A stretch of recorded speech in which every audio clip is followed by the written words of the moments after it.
Sandali! Huwag ka matakot! Nandiyan na ako! Alam ko kung anong klase ng galit at sumpa ang nakapalibot sa'yo, Julius. Tulungan mo ako! Ayoko pang mamatay! Kwentong Takip Silim. Sa mga kakwentong takip silim naming mahilig makinig sa mga narrations, huwag niyo pong kalimutan ha, bumisita kayo sa isa pa naming channel na Sityo Bangungot para po ito sa inyo sa mga gustong makinig ng mga kwentong pampaantok. Huwag niyo pong kalimutan, Sityo Bangungot. Bago natin simulan ang kwento, please like and share the video. Huwag na din natin kalimutang mag-subscribe.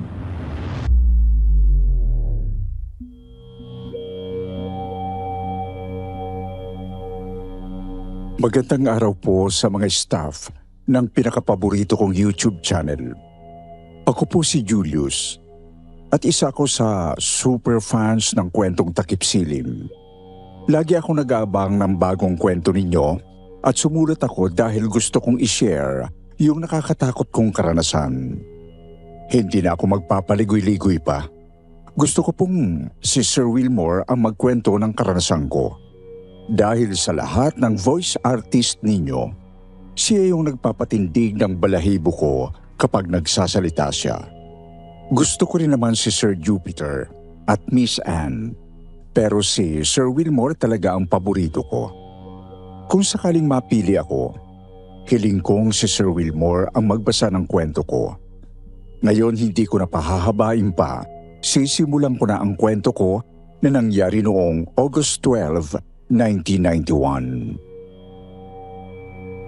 Ako ay vocalist ng isang banda, pero hindi ko na rin sasabihin ang pangalan ng banda ko dahil hindi naman kami ganong kasikat at madalas nagko-cover lang kami ng kanta. Noong August 12, 1991 ay naimbitahan kami ng tiyuhin kong mayor ng isang probinsya na tumugtog sa fiesta nila.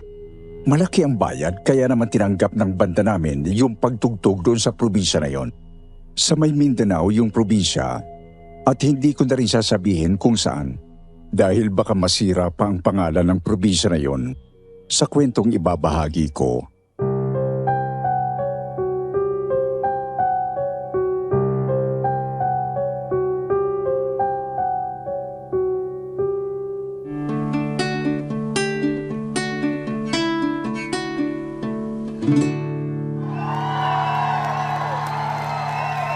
Maraming salamat po sa mga nanood.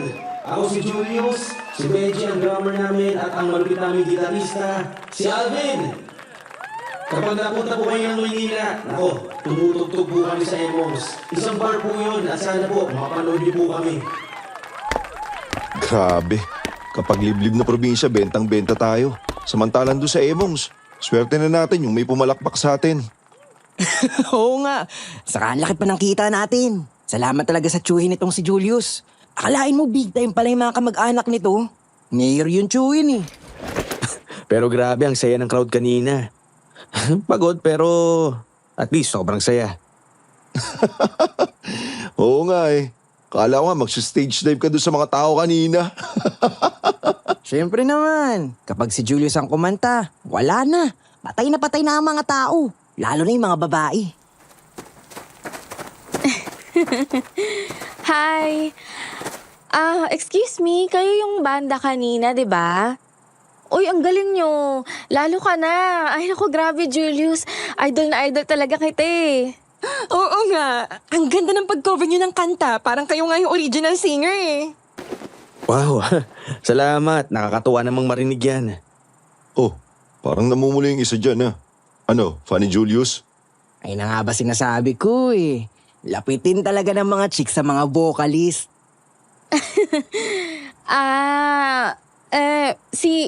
Kasi si Julius, sobrang ganda kasi ng boses niya. Tapos, ang galing niya talagang kumanta. Uy, Myla! Hala, totoo naman kasi yung sinasabi ko eh. Naku, nakakahiya naman pero salamat ha. Ayun na, may nagkakagusto na naman kay Julius. Siguradong wala na to mamaya. Wala eh. Lapitin ba naman ng mga chicks? Julius, Baka gusto niyo munang mag-relax. May alam kaming restaurant dito malapit eh. Libre ko na para naman makapagpahinga kayo pagkatapos ng gig niyo. Uy, Myla! Anong pinagsasabi mo? Anong kabayaan mo na? Pero ako naman yung gagastusin ko eh. Ano, Julius, game? Ano sa tingin nyo? Ba, libre daw eh. Sige, tara. Oo nga, baka makakuha pa tayo ng mga fans doon sa restaurant. Ayan, sige, tara, let's go.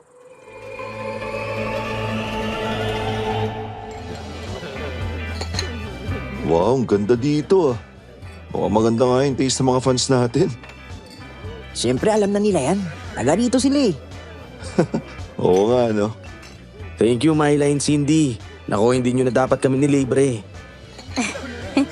Hindi, ano ka ba? Gusto ko lang talagang magpasalamat. Actually gusto namin magpasalamat para ito sa pagpunta nyo sa probinsya namin. Myla, wala sa usapan to eh. Ang sabi mo, gusto mo lang sila makilala. Napakagalante ni Myla dati. Parang bumabaha ng beer at pulutan nung gabing yon. Kabaliktaran naman si Cindy na nakasimangot mula nung pumasok kami sa restaurant. Pilit niyang pinauuwi si Myla pero ayaw naman ni Myla. Naiirita sa amin si Cindy noong buong gabing yon. Nag-away pa nga sila ni Myla, kaya umalis siya noong mag-aalas 12 na. Umuwi na rin si Benji at Alvin matapos ang ilang oras noong umalis si Cindy. Nagkalasingan kami ni Myla. At eto ang isang pangyayaring ikinahihiya ko, Sir Wilmore. Merong nangyari sa amin. So, Julius, kwento mo na. Ano nangyari kagabi ha? Parang tahimik ka dyan pare. Wala yun, pare. Sobrang dami lang nangyari. Pagod ako. Pagod? Eh kami nga ni Benji, gising hanggang madaling araw. Magdamag kami uminom pero okay naman kami. Ubos ang pera namin tuloy. Oo nga. Hindi ka bumalik doon sa hotel nung gabi. Nagising kami ni Alvin pero wala ka sa kwarto mo. Anong ginawa niyo ni Myla ha? Teka, wag mo sabihin. Kung isipin yan, walang nangyari. Walang nangyari? Eh bakit hindi ka makatingin sa amin ng diretso? Mukhang nagsisinungaling ka lang, Julius eh. Alam mo Julius, sa ating tatlo, ikaw yung hindi marunong magsinungaling. Eh paano? Madali kang mabisto. Sige na nga, aminin mo na. May nangyari ba o wala? Ewan ko sa'yo. Oo, pero sige. Eh kung gusto nyong malaman, oo. May nangyari. Pero wala lang yun. Ha? Sabi ko na eh. So okay na ni Myla.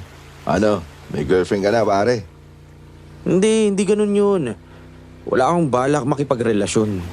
Wala akong intensyong maging karelasyon si Myla. Teka ha? Ano? Pero sabi mo may nangyari sa inyo, di ba? Paano mo sasabihin walang ibig sabihin yun? Ay, nangyari lang yun. Tapos umalis ako bago pa siya magising. Hindi ko na siya hinahanap. Saka mas mabuti ng ganito. Ayoko ng komplikadong buhay, no? Ha? Anong ibig mong sabihin? Umalis na ako ng hotel nung umaga pa lang habang tulog pa siya. Ano? Iniwan mo siya nang hindi ka man lang nagpaalam? Ano ka naman ng tinapaw? Grabe ka, Julius. Ano mo hindi ko ina-expect to sa'yo? Ay, Julius naman. Hindi mo man lang kinausap. Sigurado naghahanap yun ng paliwanag kung bakit bigla ka na lang umalis. Eh ano namang iisipin niya? Alam ko naman na mas maguguluhan siya kung kakausapin ko pa siya. Pero yun na yun. Ayoko na ng drama. Mas mabuti na nga ganito eh, walang commitment. Ibig sabihin, walang problema. Ay, tinamaan ka ng lintik, Julius. Pare naman eh. Hindi lahat ng bagay pwedeng takasan. Hindi mo pwedeng iwan na lang basta yung tao. Kahit papaano, deserve naman ni Myla ng closure, di ba? Hindi ko kayang bigyan siya ng kung anong inaasahan niya. Kaya mas mabuti pa na ganito. Wala na akong sasabihin pa. Ewan ko sa'yo, Julius. Pero sana naintindihan mo yung ginawa mo. Hindi lahat kayang mag-move on ng ganong kabilis. Sana lang, hindi ka magsisi sa desisyon mo, pare ha. Lumipas ang isang buwan at balik kami ng kabanda ko sa normal. Patugtog-tugtog lang kami sa Emongs, yung bar na kung saan kami regular na tumutugtog. Maayos naman ang lahat. Maliban doon sa isang gabi.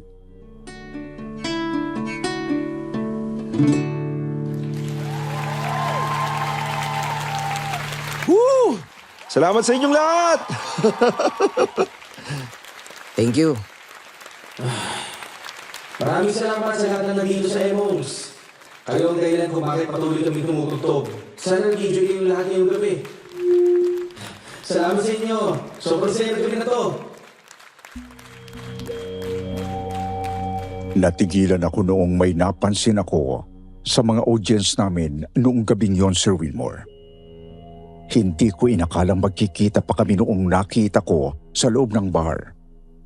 Namutla ako nung nakita kong nakaupo sa dulong table si Myla. Salamat.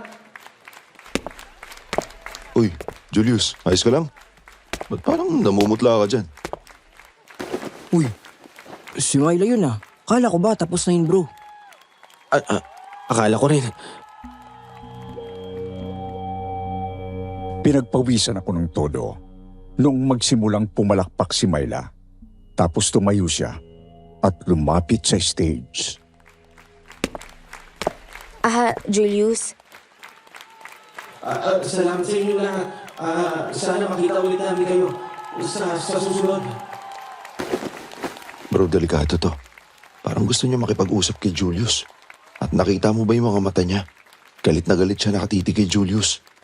Masamang pangitain to. Kailangan natin kausapin muna si Julius. Nagmamadali akong pumunta sa backstage at sinundan agad ako ng mga kabanda ko. Hindi ko alam kung bakit nandito siya. Akala ko tapos na yun. Pare, hindi mo siya pwedeng takbuhan ulit. Kailangan mong harapin to. Hindi ko alam, Benji. Hindi ko alam kung kaya ko. Lumabas ako ng backstage at laking gulat ko noong bumungad sa akin si Myla. Isang malutong na sampal ang bumungad sa akin kaagad.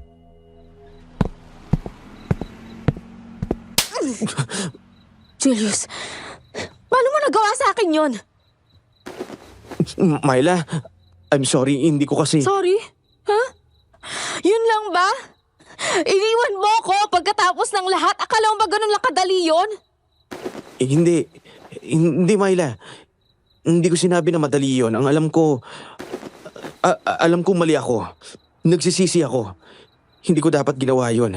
Hindi kita dapat iniwan nung gabi na yon nang wala man lang paalam o kaya paliwanag. Bakit mo ginawa yun? Bakit mo ginawa yun, ha? Pinaglaruan mo lang ba ako? Ganun ba talaga ako kalit sa'yo? Tingin mo sa akin? Ano ba tingin mo sa akin? Pipitsuging fan ng banda mo? Hindi, Myla. Hindi kita pinaglaruan. Nagkamali ako. Tinakasan ko ang sarili kong takot.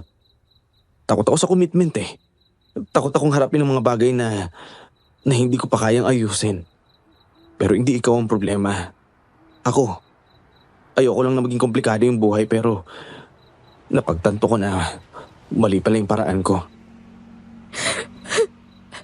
Bakit hindi mo man lang ako kinausap? Natakot ako. Hindi ko alam kung paano ko harapin ang sitwasyon. Pero hindi yun yung dahilan para saktan ka ng ganito.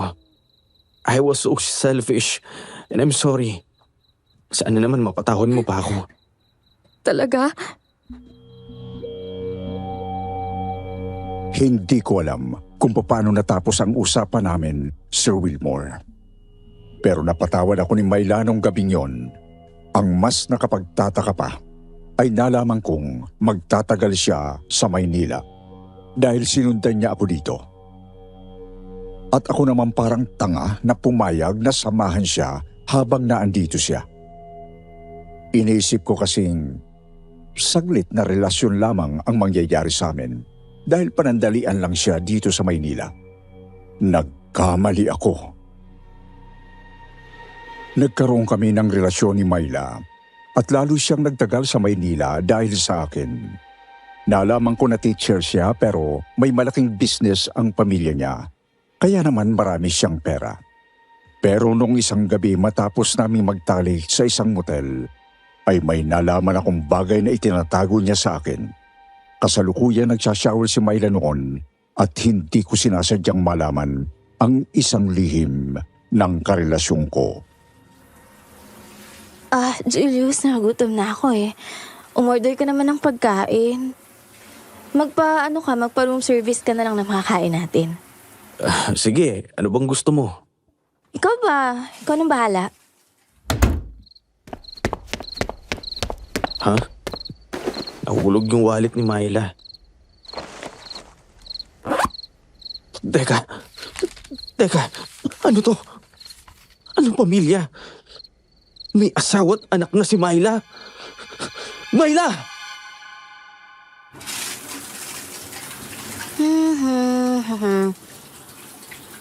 Myla!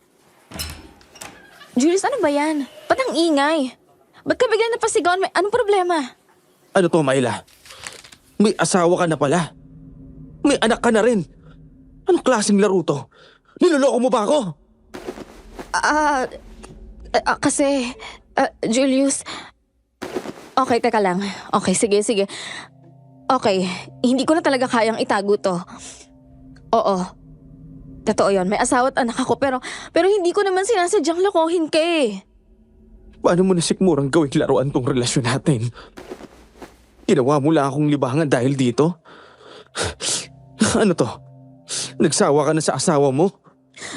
Julius, hindi ganon. Alam kong mali pero hindi mo alam kung gaano ko nalulunod sa buhay ko. Pagod na ako. Wala na kaming pagmamahal ng asawa ko sa isa't isa kaya naghanap ako ng saya. Naghanap ako ng init, ng atensyon. Naghanap ako ng pagmamahal sa'yo. Init? Saya? Ginawa mo lang akong paraan para makalimot, Myla. Ang akaala ko, totoo tong sa atin. Pero kasinungalingan lang pala ang lahat. Hindi kita ginamit. Totoong mahal kita pero hindi ko na kayang itago yung buhay ko sa likod ng mga kasinungalingan. Pagod na ako. Myla, tapos na. Hindi ako magiging kabit sa buhay mo. Hindi ako pwedeng maging dahilan para sirain mo ang pamilya mo. Teka lang. Teka sandali lang, Julius. Wag naman. Wag mo akong iwan. Wala akong pake kung anong sinasabi mo. Tapos na tayo. Bumalik ka na sa asawa at anak mo. Sila ang dapat mong kasama ngayon. Julius! Julius, wag mo akong iwan! Nakipaghiwalay na ako kay Myla at sobrang sama ng loob niya noong bumalik siya sa probinsya. Mula noon, hindi ko na siya nakita pa. Nagbalik sa dati ang buhay ko at sa totoo lang, Sir Wilmore, maligaya ako dahil hindi ko nasira ang pamilya ni Myla. Isang gabi matapos tumugtog ang banda namin sa isang bar, ay inabot kami ng madaling araw. Mag-isa akong umuwi dahil iba ang daanan ko kina Benji at Alvin. Mag-aalas 3 na ng umaga. Pero para bang masyadong tahimik ang buong paligid. Ang mga ilaw sa kalsada, umiilaw pero parang hindi sapat na pagaanin ang kaba ng dibdib ko. Alam ko, hindi ako dapat nasa delikadong lugar ng mga ganong oras. Pero wala eh. Kailangan kong umuwi. Ano yun? Parang pagaspak ng pakpak na parang kung ano.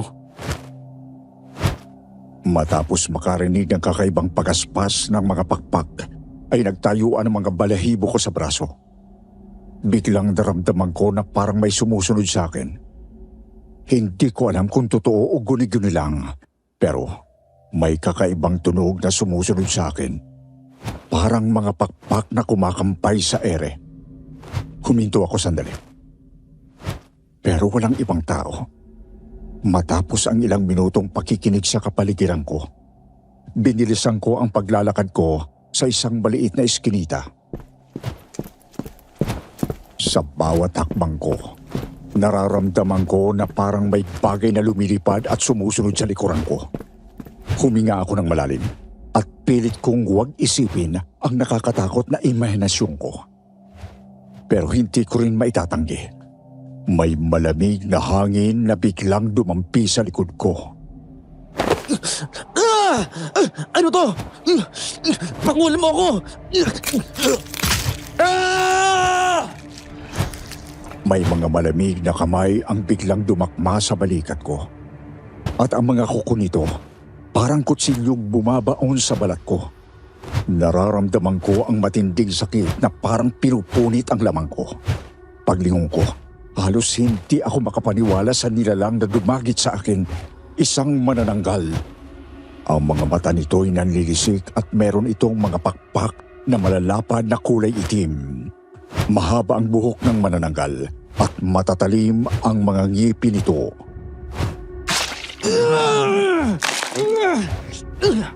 Hayop ka! Ang sakit! Bitawan mo ako! Walang hiyang manananggal yon. Pilit niya akong itinatas. Para bang gusto niya akong dalhin kung saan. Pero hindi ako papayag na ganito lang matapos ito. Halimaw ka! Bitawan mo ako! Kung hindi, tatamaan ka sa akin! Nakipagbuno ako sa manananggal. Pilit kong kinikilos ang braso ko. Kahit hirap na hirap ako. Nakita kong gitara ko. Ang paborito kong electric guitar na dala-dala ko lagi. Ayoko mang gawin ang iniisip ko pero wala na akong ibang paraan. Sinunggabang ko ang gitara at buong lakas kong hinampas ang halimaw sa ulo. Parang nawasak yung gitara ko. Halos mabali ito sa tindi ng paghampas ko sa mukha nung manananggal. Tuliro ang manananggal. Natigilan ito. Nakita ko sa mukha niya na nasaktan siya. Ito na ang pagkakataon ko. Bitawan mo ako! Dahil sa pagkilos, nakalaya ako sa mga kamay noong manananggal. Nagmamadali akong tumakbo palabas ng eskinita, habol hininga. Ngunit hindi pa rin tapos ang manananggal sa akin. Lumingon ako. Parating ulit siya. Ang bilis niya parang walang pagod. Wala akong ibang magagawa. Kailangan kong kumaripas ng takbo.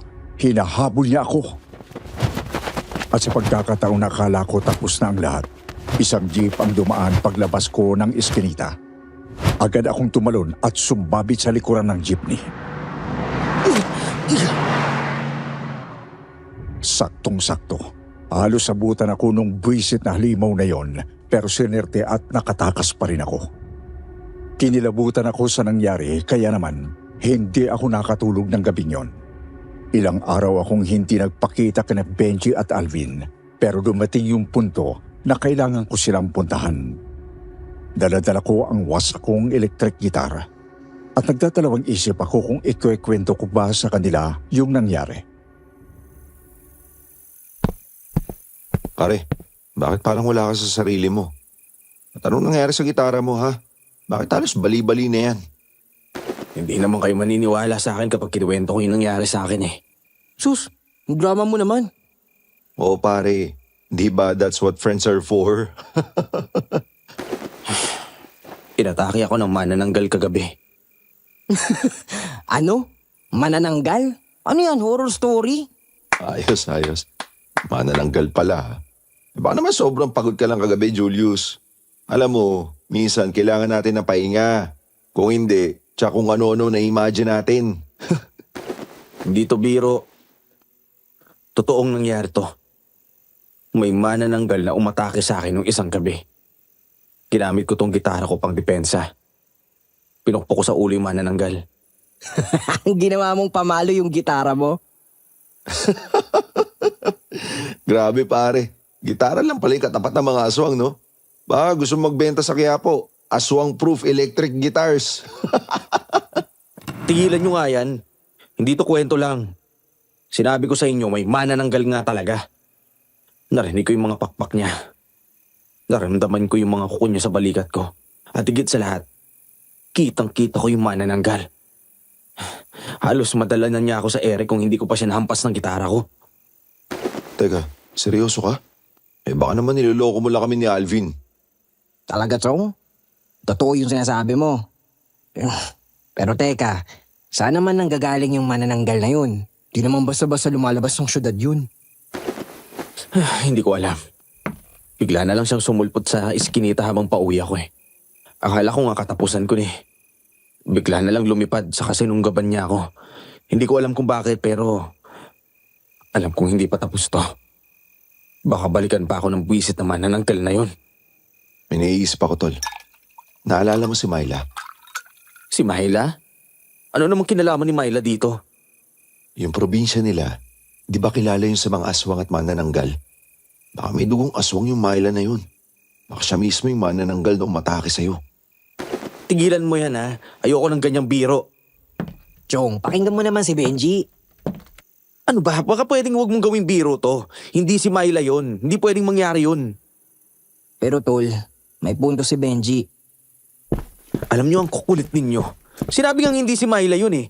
Ang kailangan ko ngayon yung makakatulong sa akin sa manananggal. Paano ko lalabanan yung lintik na manananggal na yun kung sakaling bumalik siya ulit? Sige nga.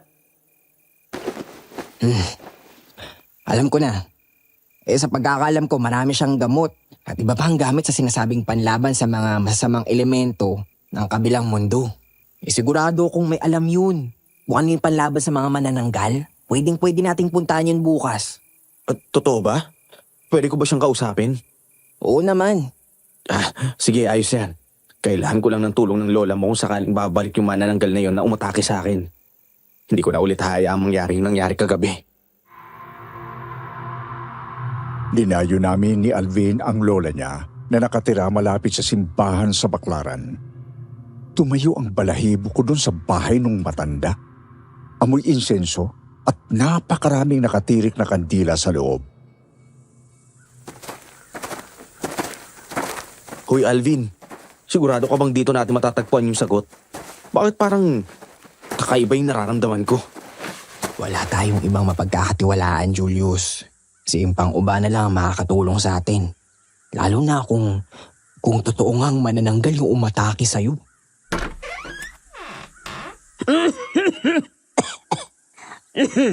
Alvin, apo ko. Aba, matagal na kitang hindi nakita ah. Huli kitang nakita nung 12 taong gulang ka pa lang. Kamusta po, Lola? At ikaw, alam kong hindi ka basta-basta pumunta dito. May masamang enerhiya kang dala. Impang Uba na. Siya po si Julius. Inatake siya ng isang manananggal noong isang gabi. Kailangan po naming malaman kung sino yung manananggal. Baka pwede mo po kaming tulungan.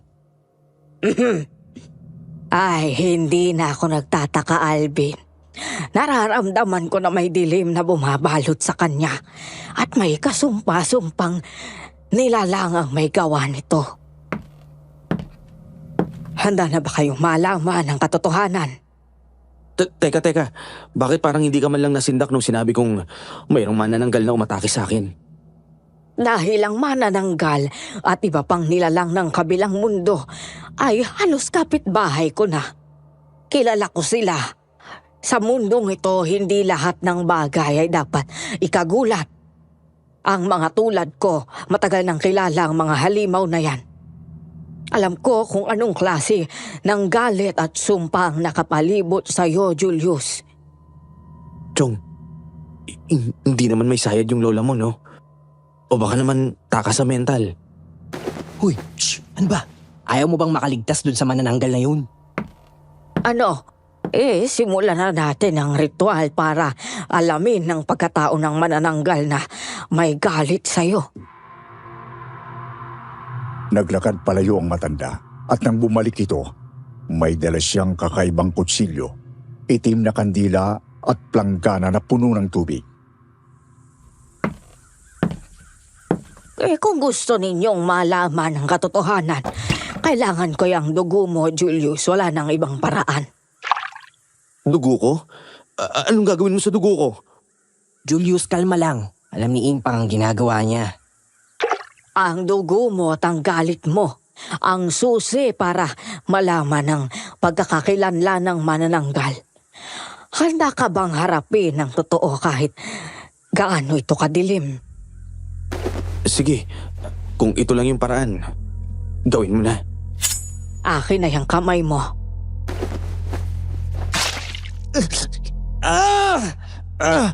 Tragis kang matanda ka! Akala ko pa naman ay dahan-dahang hihiwain lang ang palad ko para makuha ang dugo ko. Pero yung walagyang matandang yon, biglang sinaksak ng kutsilyo ang kamay ko.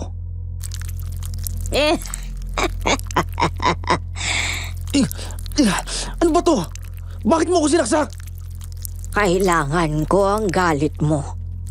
Kailangan ng ritual ang dugong may puot para lumabas ang katotohanan.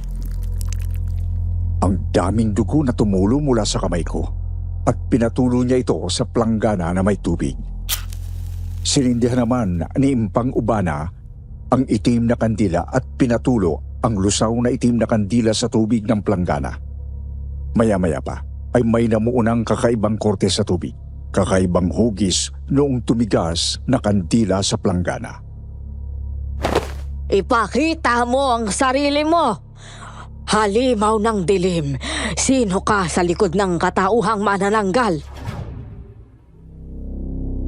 Biglang namatay ang apoy ng itim na kandila. Lumamig din ang hangin sa loob ng kwarto.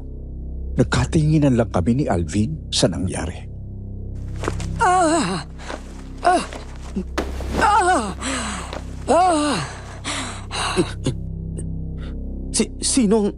Sino ang manananggal, Impang? Hindi mo magugustuhan ang sagot, Julius. Ang halimaw na humahabol sa'yo ay hindi ibang tao, kundi isang taong malapit sa'yo. Isang may matinding galit dahil nasaktan siya sa'yo. Butik, si Myla nga. Tama ang hinala namin ni Benji. Impang? Sino? Sino ang manananggal?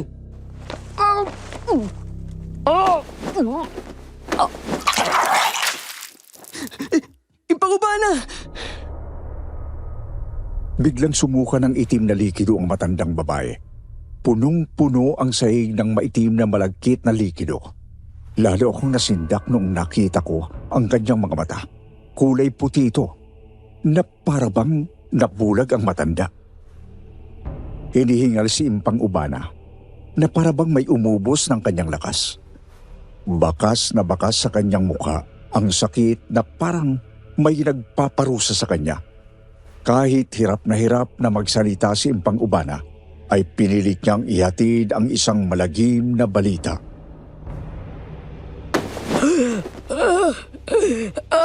Matanda na! Matandang manananggal na ang umatake sa'yo. Mag-iingat ka. May tagabulag siya. Isa yung uri ng ilusyon para itago ang pagkatao niya. Malakas siya. Impang Ubana! Agad na sinugod namin ni Alvin sa ospital si Impang Ubana. Naiwan si Alvin para bantayan ang kanyang lola at sinabing doon na siya sa ospital magpapaumaga hanggang sa dumating ang mga tiyuhin niya. Sumunod sa ospital si Benji at pinag-usapan namin ang nangyari. Ano? Ganun yung nangyari sa lola mo matapos yung ritual? Shh! Huwag kang maingay. Baka may makarating sa atin na isipin nila si Raulo tayo dahil sa pinag-uusapan natin. So wala din. Hindi rin ninyo nalaman kung sino talaga yung manananggal? Oo nga eh. Hindi na nalaman ng lola ko yung pagkatao ng manananggal. Saka may mas malaki tayong problema. Wala pa akong alam na panlaban sa manananggal kung sakaling atakihin niya ulit tayo. Saka, tingnan niyo na lang kung ano yung mga inabot ko sa kanya. Itinupi ko ang manggas ng t-shirt ko at pinakita ko ang mga sugat sa balikat ko nung sinubukan akong bit-bitin ng manananggal. Nagimbal ang dalawa kong kaibigan sa sugat ko. Anak ng tupa, Julius. Ang lalim ng sugat na yan ah. Parang may nanapa, kadiri. Yak! Targis na to. Anong kadiri? Ibis na maawa ka, nandiri ka pa. Suntukin nga kita sa ngalang-alam mo. Relax lang mga pare. Ako ang sagot sa problema ni Julius dahil meron ako nito. Ano namang katarantaduhan yan? Kinuha ni Benji sa kanyang bag ang isang tuyot na parang patpat na may konting tinik sa dulo nito. Aaminin ko, Sir Wilmore, hindi ko alam na buntot pagi pala ang dala ni Benji. Sira, buntot pagi ito oh. Dumaan ako sa Quiapo kanina at nagtanong-tanong ako ng panlaban sa mga aswang at iba pang kakaibang nilalang. May isang lalaki nagsabi sa akin na mabisang panglatigo o sandata yung buntot ng pagi. Totoo ba yan? Oo, may nakilala akong babae na nagbebenta ng iba't ibang agimat at anik-anik panlaban sa mga aswang. Tapos ayun, binenta niya sa akin to ng 500. Ano? 500 piso yan? Bah, gusto mo yatang kainin ng manananggal eh. Ay nako, sige na nga. Babayaran ko na yan sa'yo. Basta, mailigtas lang ako ng lintik na buntot pagi na yan. Gabi na rin kaya naisipan na namin ni Benji na umuwi na. Naglalakad kami habang pinag-uusapan namin ni Benji ang nangyari sa amin ni Alvin. Dumaan ako doon sa isang public park dahil ang labas noon ay malapit na sa terminal ng jeep. Walang kamalay-malay kami sa kagimbal-gimbal na halimaw na aming kakaharapin.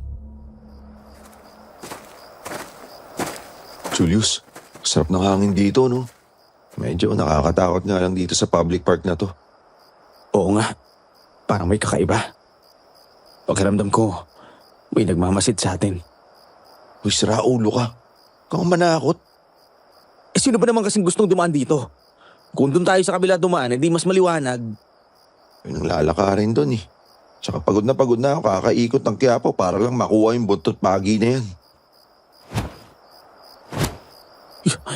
Benji, narinig mo yon? Ano yun? Parang may lumilipad.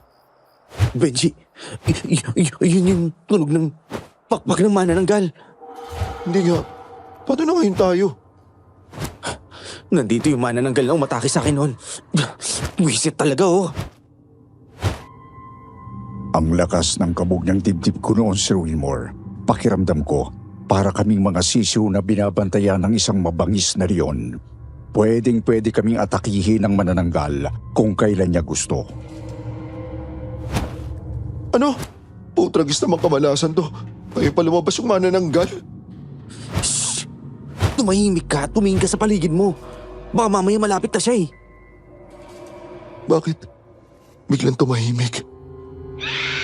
Ah! Benji! Benji!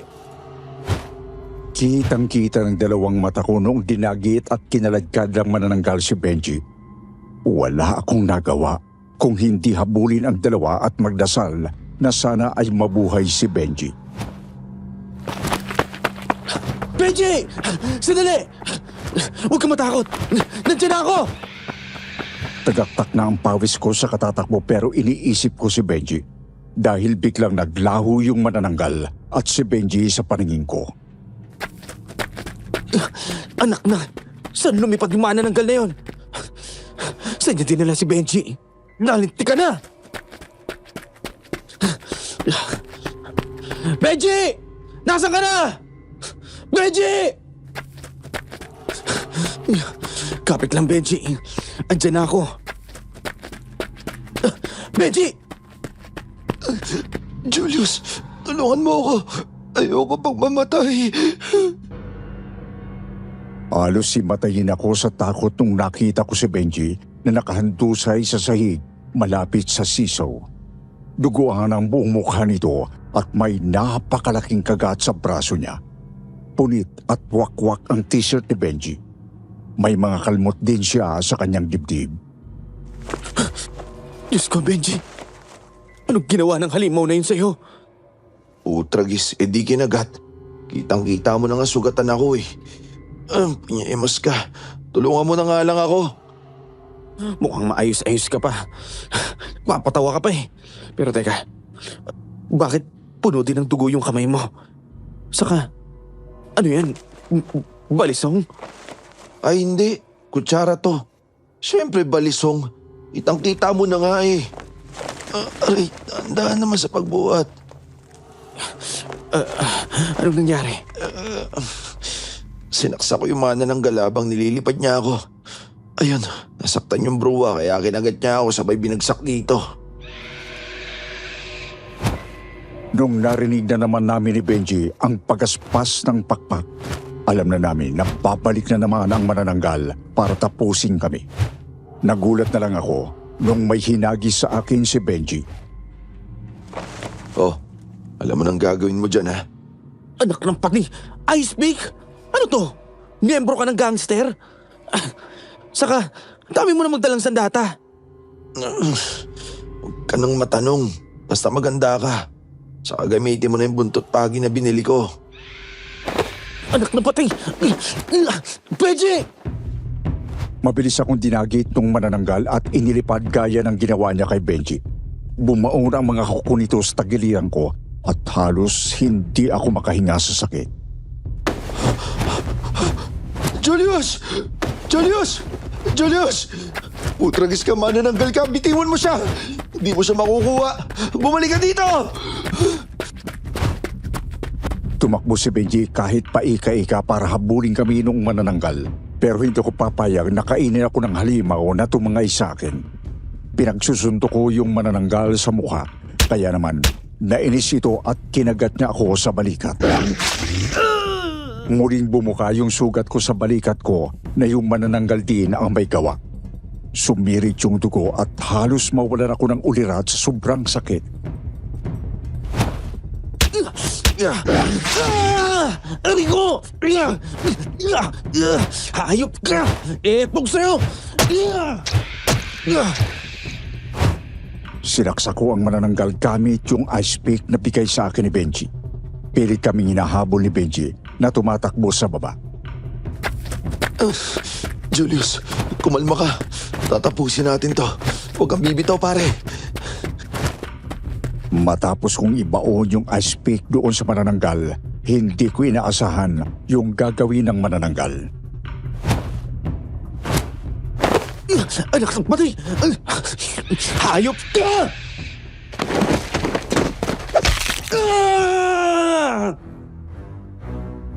Nilaglag ako nung manananggal sa sahig at ang malas ko dahil nabali yung braso ko pagbagsak ko. Tapos bumaba ang lipad ng manananggal. Nanlilisik ang mga mata nito habang nakatitig sa akin. Sumirit ang dugo ng manananggal dahil sa pagkakasaksak ko sa kanya nung ice pick. Halatang galit na galit sa akin. Bumangon ako kaagad dahil alam kong katapusan ko na kapag hinayaan kong lumapit sa akin ang manananggal. Hindi ako papayag na basta-basta mo na lang ako lalamunin! Sugatan kami pareho. Parehas kaming halos walang lakas. Hindi ko alam kung hanggang saan aabot ang lakas ko. Pero kailangan kong tapusin ito ang lahat nung gabing yon. Hindi ako papayag! Ikaw, matatapos na yung gabing halimaw ko! Nakita ko ang galaw ng manananggal. Mapusok siya at galit na galit. Mabilis siya pero nagawa kong unahan siya. Hinataw ko siya ng buntot pagi na galing kay Benji. Ano? Nasira? Anong nangyari? Sa isang iglap, napigtas ang buntot pagi. Hindi ito tumalab sa halimaw. Peke. Napeke si Benji. Peke ang binintang buntot pagi kay Benji. Pero wala nang oras para mag-isip ng tungkol doon dahil kitang-kita ko na pasugod na naman sa akin ang manananggal. Binaon ng manananggal ang kuko niya sa sikmura ko.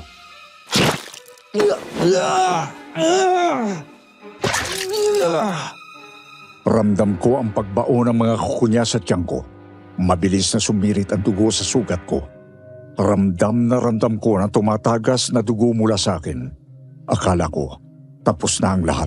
Pero nakita ko yun, ang ice pick. Yung ice pick na pinansaksa ko sa manananggal. Nakabaong pa yun sa tagiliran niya.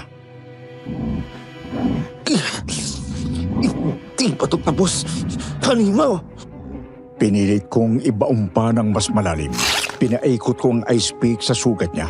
Hanggang sa narinig ko na lang ang malalim niyang sigaw ng sakit. Nakita ko sa mga mata ng halimaw na alam niyang talo na siya. Etong sa'yo! Mabilis na umatras yung manananggal. Binunot niya ang ice pick na pinangsaksak ko sa tagaliran niya. Leon, alam mong hindi ako basta-basta susuko.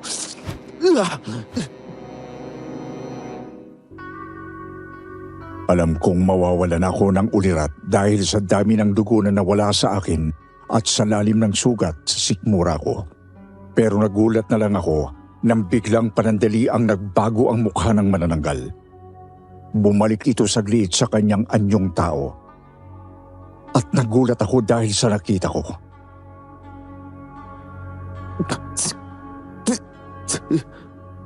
Cindy? Hindi ako maaaring magkamali. Si Cindy ang manananggal. Siya yung babaeng kasama ni Myla nung nakilala namin sila nung tumutugtog kami sa probinsya nila. Nawala na lang ako ng malay at ang huli kong narinig ay ang sigaw ni Benji at pagaspas ng pakpak ng manananggal. Nagising na ako sa ospital kinabukasan matapos kaming nakipaglaban sa buwisit na manananggal na yon. Si Benji ay nakakonfine din sa ospital. Nag-request siya na sa isang kwarto na lang kami. 1 linggo mula nang makaharap namin ni Benji ang manananggal, ay binisita kami ni Alvin. Doon namin pinag-usapan ang nangyari. Pare, sigurado ka ba sa nakita mo? Yung manananggal. Si Cindy. Paano nangyari yon? Benji, nakita ko talaga siya. Pagkatapos niya akong tangkaing patayin, nagbago ang anyo niya. Sandali lang, pero kitang-kita ko. Naging si Cindy yung manananggal bago siya tumakas. Cindy? Si Cindy? Benji, ano tong pinagsasabi ni Julius? Ba, di ko alam dito kay Julius. Nakita ko na lang siya nakaandusay sa lupa. Duguan at walang malay noong gabing inatake kami ng manananggal. Wala na yung manananggal nung dumating ako eh.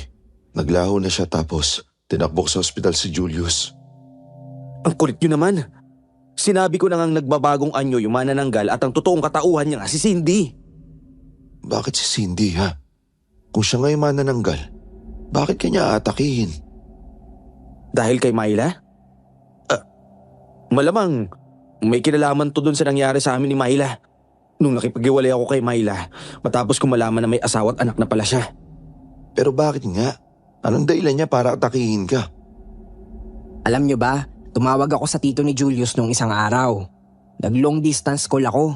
Pinakwento ko sa tsuhin niya ang nangyari. At may kwento sa akin yung tito mo, Julius. Ha? Ang sabi niya, may narinig siyang bali-balita na si Cindy matagal na palang may lihim na pagmamahal kay Myla. Ano? Si Cindy, tomboy? Mahal niya si Myla? At paano mo nalaman to? Chismis mula sa mga kamag-anak ni Myla. Yun ang sinabi ng tito ni Julius. Matagal na daw tong usap-usapan pero hindi pinapansin ng marami. Ngayon, may rason na tayo para maniwala sa sinasabi ni Julius. Malamang nga si Cindy yung manananggal na yun. Dahil kung mahal niya si Myla at alam niyang si Julius ang dumurog sa puso ni Myla, malamang di gaganti si Cindy kay Julius. Kaya pala. Kaya gano'n na lang yung galit niya. Ginawa niya ang lahat ng to para gantihan ako. Para sa pag-ibig niya kay Myla. Kung tama ang lahat ng to, pre, kailangan nating malaman kung saan na si Cindy ngayon. Hindi natin siya pwedeng hayaan na makawala. Kung siya nga ang manananggal, kailangan siyang hanapin. Lalo na kung alam ni Cindy na alam mo, Julius, na siya ang manananggal. Sinubukan naming hanapin si Cindy pero hindi namin siya makita pa. Lumipas ang ilang linggo, buwan, at hanggang sa taon na ang lumipas, ay hindi na naman ako inatake ni Cindy. Hanggang sa ngayon ay palaisipan sa akin kung ano na ang nangyari kay Cindy. Wala na naman akong koneksyon kay Myla at wala na akong balak gambalain pa siya. Kung nasaan man si Myla, sana ay maayos at buo pa rin ang pamilya niya. Sana rin ay napatawad na ako ni Cindy at sana ay wala na siyang ginambala at sinaktan pa.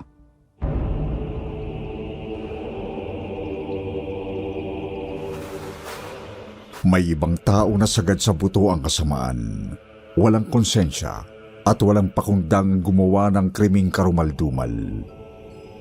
May iba namang dahil sa masamang epekto ng bawal na gamot ay naaatim pagsamantalahan maging ang isang babaeng wala ng buhay. Sa bigat ng pagkakasala ng mga taong walang kaluluwa at sa labis na pagkakaapi ng kanilang biktima, katakataka kayang magbuntis at magkaanak ang isang bangkay? Upang ang karumaldumal at malagim na sinapit niya ay magkaroon ng hustisya at matulukan ang pagmamalabis sa mga taong dahil sa labis na kasamaan ay wala ng karapatang pang mabuhay. Ganito ang buod ng episode natin ngayon na mula sa kwentong padala ng isang taga-Antipolo na nagpapatawag na lamang sa pangalang Nina.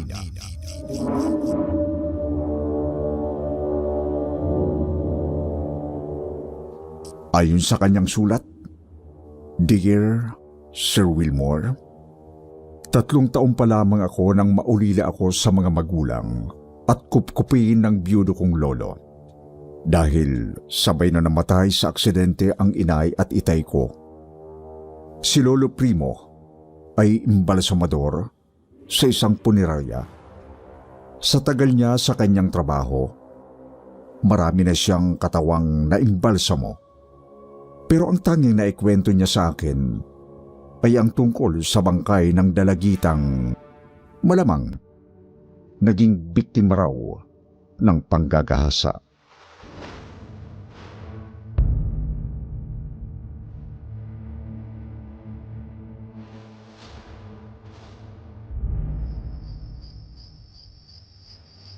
Paano niyo naman po nasabi, Lolo Primo, na malamang ginahasa yung babaeng dinala sa punerarya? May bayad kasi ng dugo ang kanyang pagkababae dito. Kaya nga dapat sana siyang ma-autopsya. Pero hindi na rin kailangan. Yung nagsabi ni Elijah na nagdala ng bangkay sa punerarya. Elijah? Si Mang Elijah po na may-ari ng puneraryang pinapasukan niyo? Oo. Kasi nga wala naman daw kamag-anak ang dalagitang yun. Na malamang atake raw sa puso ang ikinamatay. Kaya natagpo niya nakalusi sa kanila na wala ng buhay. Bakit po kaya inakala ng amo niyo na atake sa puso ang ikinamatay ng babaeng? Ay naku, iwan ko ba? Basta ang sabi niya, asikasuhin ko at gawin ang dapat ko gawin sa bangkay. Ay, naiiniwan ko sa dali sa punerarya. Ay narinig kong itinanong rin kay Mang Elijah ng kanyang asawa. Dahil kapitbahay lamang namin sila. Sa puso ay kinamatay ng dalagitang dinala mo ang bangkay sa punerarya, Elijah. Malamang Amelia, kasi nakahawak siya sa kanyang dibdib nang matagpuan ko ang bangkay niya. Namatay nga kaya siya o pinatay? Bakit ganyan ang tanong mo? At bakit ganyan ang tingin mo sa akin? Na parang pinagdududahan mo ako ng masama. Asawa mo ako, Elijah. Kilala kita. Alam ko ang kahinaan mo. Anong... Oh, sa bibig mo mismo ko narinig nung minsan nalasing ka. Ang sinabi mong magbabayad ka kahit magkano basta virgin at bata pa ang babaeng makakatalik mo. Lasing ako doon, kaya nagbiro ako ng ganon sa kainuman ko. Pinagyabang mo pa nga na may ibang dalagitang donsilya na ang pinagsamantalahan mo na hindi ka naireklamo dahil tinapalan mo ng pera. Amelia? Akong asawa mong natatakot sa sikreto mo, Elijah. Baka makarma ka. Baka madamay kami ng anak mo sa karma sa'yo. Hindi totoong karma. Katarantaduhan lang yon. Sana nga, Elijah. Hindi totoong nang-aagrabyado ako ng ibang tao. Ako ang higit na nakakakilala sa'yo. Kaya nang magpresenta sa akin na maging kasambahay natin ang isang magandang dalagita na ulila sa mga magulang at lumaya sa kanila dahil tinangkang pagsamantalahan ng kung sino. hindi ko tinanggap. Dahil malamang pag-interesan mo siya. Huwag mo akong pagdududahan. Sinasabi ko lang ang totoo, kaya huwag ka magalit. Iniisip mo bang sinadya akong sundan ng dalagitang yon?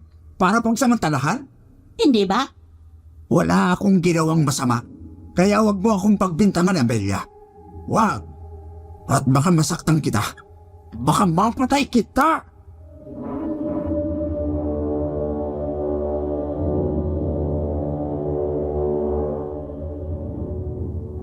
Narinig ko ang mainitang pagtatalo ng mag-asawang kapitbahay namin, Sir Wilmore. Dahil bakod lamang ang pagitan ng kwarto nila at kwarto ko. Pagkatapos namang maghapunan ni Lolo Primo, nagbalik na siya sa punerarya.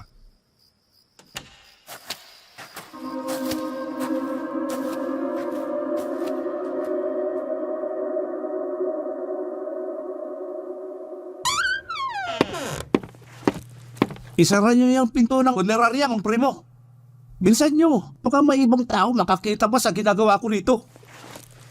Bade, bakit? Bakit dinatan niyo ko rito sa loob ng punerarya? Kata-kata ka ba yun? Iyanak ako ng amo niyo. Kasi wag ko nga nakasusi ang pinto nitong punerarya May duplicate ako ng susi rito, kaya madalas din ako tumitiran dito ng bato. Bade, alam niyo nga adik ako, Mang Primo. Bakit naman dito ka kasi nagbibisyo sa loob? Ano bang pakialam niyo? Kung handaan di ko nga, hindi ako magbabahala sa bisyo ko. Kayo ba? Kayo bang maninita sa akin? Hindi na ba sa sinisitik kita? Kaya lang, baka may ibang taong makaalam na ginagawa mong dragnet itong punerarya. Baka pati ako ay masamit. Ano man ang gawin ko, wala kayong pakialam. Tauhan lang kayo dito ng pamilya namin. Isa pa, kapag ganitong may tama na ako, magag na ako sa droga, huwag niyo kong asarin. Huwag niyong basagin ang trip ko. At baka mabadtrip ako sa inyo, kawawa kayo. Kapag napagtripan ko kayo, kahit gurang na kayo, bugbog kayo sa akin. Sige na. Umalis na kayo. Nakalipad pa rin ako sa pagmumukhaan nyo. Panira pa kayo sa konsentrasyon ko sa pagtira ng bato. Nagbalik ako rito para asikasuhin ang trabaho ko. Anong trabaho? Ibalsamay ko na itong bangkay ng dalagita. Teka, alisan ko ng takip para makita mo, ha?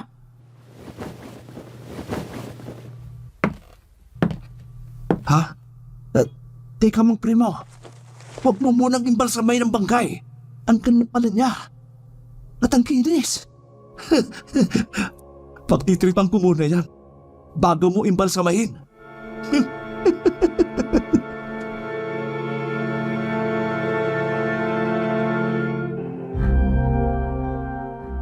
Sir Wilmore, napangisi ang anak ng binata ng may-ari ng punerarya nang alisan ng lolo ko ng kumot ang bangkay ng dalagitang nakahiga sa sementadong mesa. At malantad sa kanya ang hubad na katawan ng bangkay.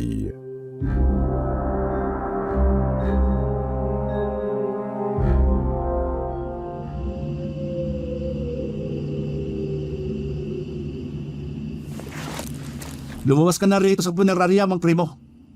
Mumuwi ka na muna sa inyo. Magsasabihan na lang kita kapag hindi mo nang ituloy ang trabaho mo. Iwan muna ako rito na kasama si Ganda, ha? Pero kapag hindi mo ako sinunod, masasaktan ka sa akin at mawawalan ka ng trabaho. Labas na! Bale, labas na!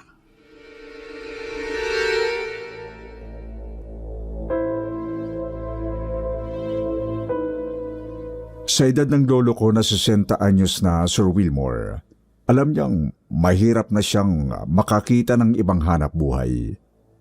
At ayaw niyang masaktan at mawala ng trabaho. Kaya lumabas siya sa punerarya kahit nahulaan na niya ang karimari-marim na binabalak ng anak ng kanyang amo.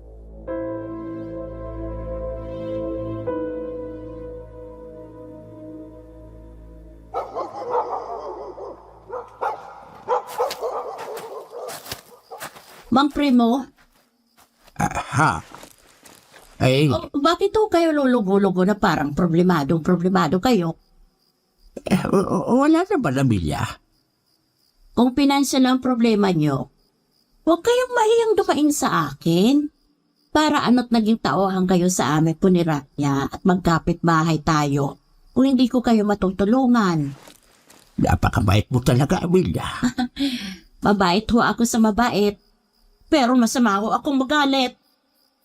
Hindi pera ang problema ko. Teka, saan pala ang punta mo? At nagkasalubong tayo rito sa kanina paggabi na. May pupuntahan lang ho akong kakilala. Makakatulong para malaman ko ang totoo. Para maparusahan ang dapat maparusahan at para magkaroon ng hustisya ang dapat magkaroon ng hustisya.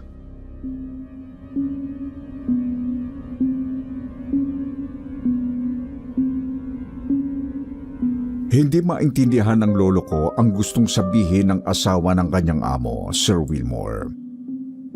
Pero nakaramdam siya ng kaba sa nakita niya sa unang pagkakataon na pagtagis ng mga bagang ni Aling Amelia.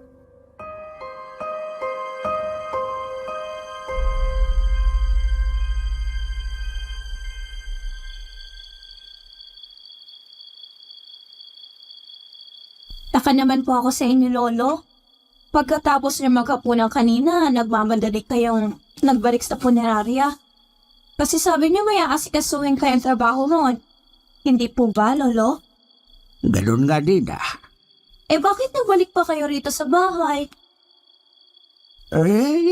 Kasi kuwan ay may... May nakalimutan po kayo? Wala. Inako. Bakit ang lalim ng butong hininga mo? Kasi apo, ay... May problema po ba kayo? Nakukonsisalag ako din Bakit po kayo makukonsensya? Kasi parang... Nakiisa na rin ako kapag kinusinti ko ang masama at karumal-dumal na ang gawain ng ibang tao.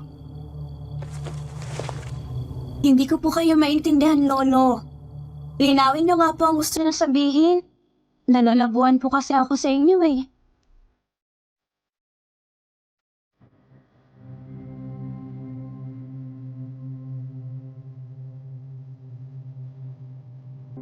Hindi na kumibo ang lolo ko, Sir Wilmore.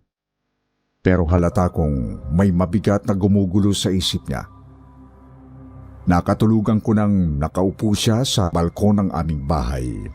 Napapailing habang parang may malalim na iniisip. At madaling araw na nang magising ako dahil sa pagtawag sa lolo ko ng anak ng kanyang amo.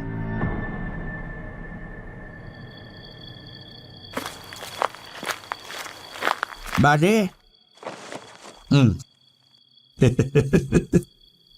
Okay na bang, Primo? Pwede ka na magbalik sa punerarya para gawin ang trabaho mo. Dahil nagawa ko na roon ang gusto ko. At surg na ako kay ganda.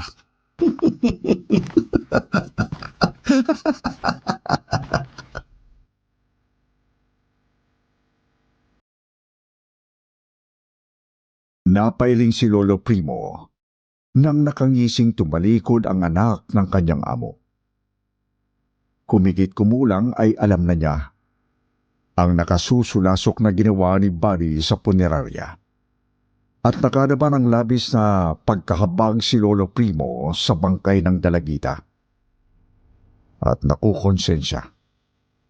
Nagsisising bumulong siya rito.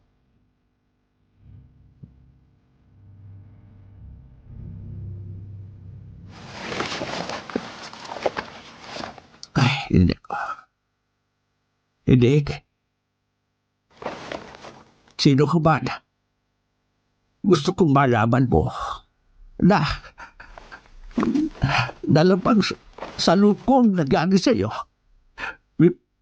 Pero hindi mangyayari yun.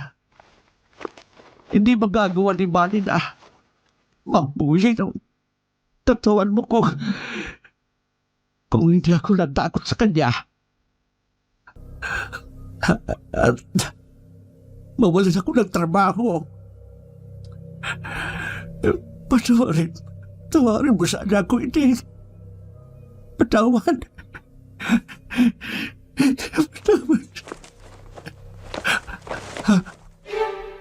Ano ito? Nakikita ko. Bakit? Paano nangyari ito?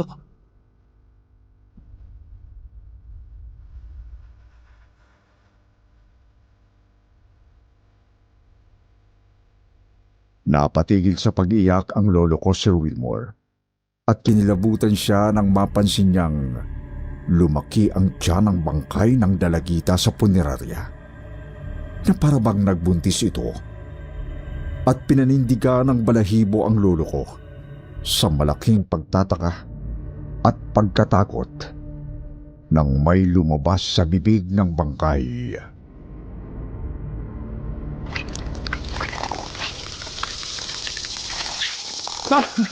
Mga bubuyong, mga gagamba, nalak na natin makamandar na insekto.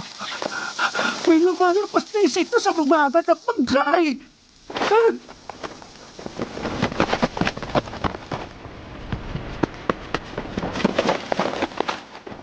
Sa malaking takot, nagmamadaling lumabas ng punerarya ang lolo ko, Sir Wilmore, at ipinalam agad niya kay Mang Elijah ang kahindik-hindik na nasaksihan niya sa punerarya.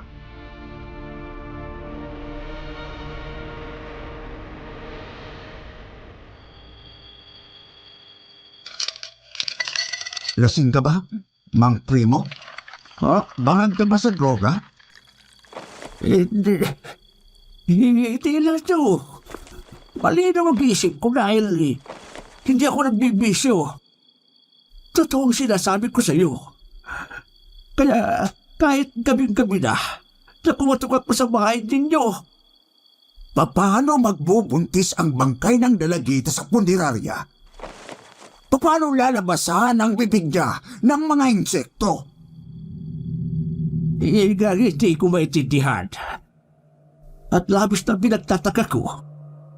Kaya humingi tayo ng tulong sa barangay o sa mga pulis. Hindi, Mang Primo. Huwag na huwag kang lalapit kahit kanino. Ilasyo? Hindi ako naniniwala sa mga katarantaduang pinagsasabi mo. Pero kapag napatunayan kong tinatakot mo lang ako, maghanap ka na ng ibang trabaho. Hindi ko kailangan sa punerarya ko ang imbalsamador na siraulo.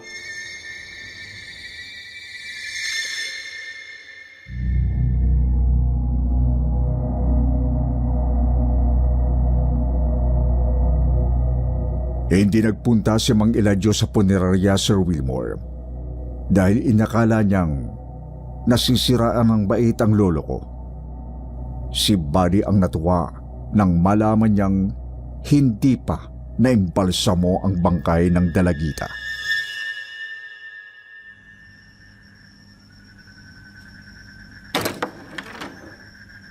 ayos. Sakto lang ang ginawa mo, Mang Primo. Wala akong ginawa sa punerarya, Bande. Ha? Hindi mo na imbalsamo ang bangkay ni Ganda? Kasi nga saka mo na gawin ang trabaho mo, Mang Primo. Saka mo na imbalsamain si Ganda. Kapag nagsawa na akong pagtripan siya, ha?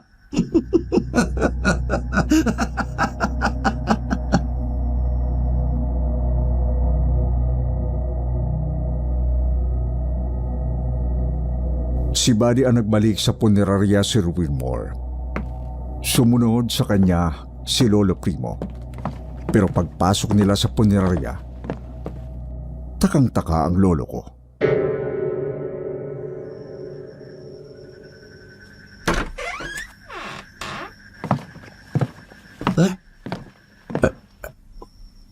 Umipis na ang tiyan ng bangkay. Talagang umimpis ang tiyan ni Ganda, Mang Primo. At hindi na nilalabas siya ng mga makabandag na insekto ang bunganga niya. Talagang wala namang lalabas na mga insekto sa bibig niya. Hell, nananakot ka lang. Bakit ako mananakot, buddy? Para kung sinsen ako at hindi ko napagtripan ang katawan ni Ganda. Buddy, nagkakamali ka. Lumabas ka na rito, ang primo. Iwanan mo na ako. At ako na uli ang bahala kay Ganda. Kahit malamig at matigas na ang kanyang katawan. Pagtitripan ko uli siya, ha? Buddy, pakiusap. Huwag mo nang magbuli ng bangkay. Lumayas ka na rito, ang primo. Lumayas!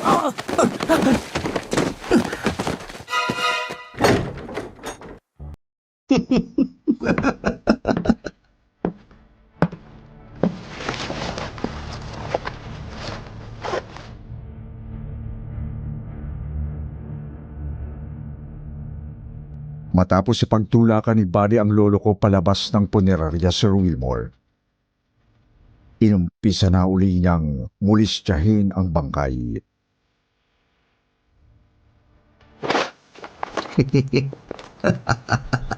Ngunit habang halos tumulo ang kanyang laway sa labis na pagnanasa sa ginagawang karumal-dumal sa bangkay, nakarinig siya ng matinis na iyak ng sanggol.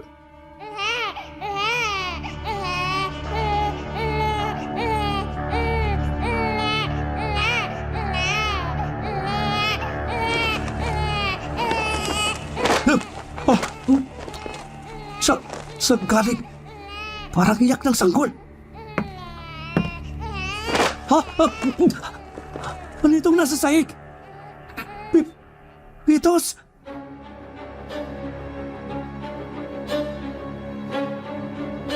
Sir Wilmore, ang matinding pagnanasa ni Buddy ay napalitan ng kilabot nang makakita siya ng umiiyak at kumakawag na fetus sa sahig, at sinakmal siya ng sindak nang ang fetus na may bahid ng dugo sa buong katawan ay tumayo.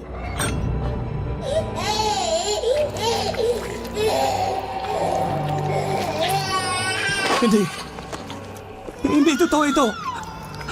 Binabango ko talaga ko. Mga insekto! Mga bubuyog! Nagkamba! Alaknan! At ibang makabantang na insekto! Bakit? Paano nagkaroon ng mga insekto at pitos dito sa loob ng punerarya? Ha?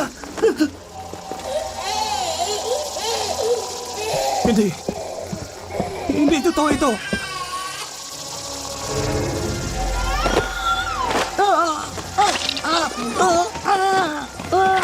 Mario!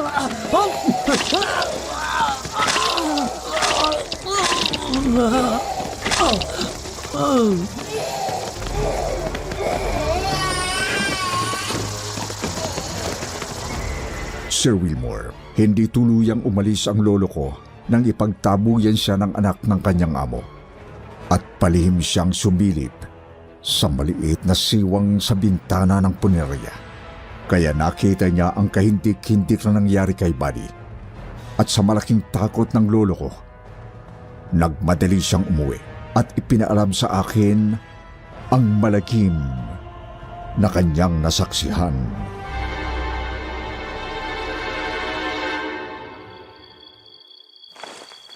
Lolo Primo? Huwag kang matakot, Nina. Sabi niyo po nakita niyo nang sapilitang pumasok ang fetus at ang mga makamandag na insekto sa bunganga ng anak ng Mang Elijah. Kita-kita ko. Maging namimilipit sa matinding kirot si Imani at nangingisay na napahanusay siya sa sahig na hindi ko natulungan dahil naunahan ako ng malaking takot, Nina. Kung tinulungan niyo po ang anak ng amo niyo, Lolo, baka kayo naman ang napagbalingan at atakihin ng fetus at mga makamandag na insekto. Yun nga kinakatakot ko. Kaya nagmadali ako umalis sa punerarya para ipaalam sa mga magulang ni Manny ang nangyari sa kanya. Hindi po ba kayo lalapit sa mga pulis? Malamang hindi sila maniniwala. Lolo, ipaalam niyo rin sa mga pulis ang mga kababalaghang nangyari sa punerarya dahil Dahil ano? Ano? dahil baka tayo naman po ang sumunod na atakihin ng fetus at ng mga makamandag na insekto.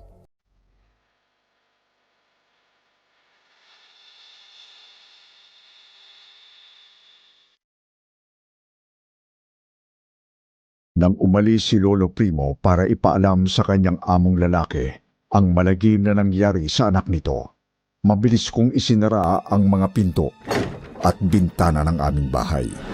At ipinagdasal kong sana hindi kami madamay na maglolo sa hiwaga at lagim na nangyari sa punerarya.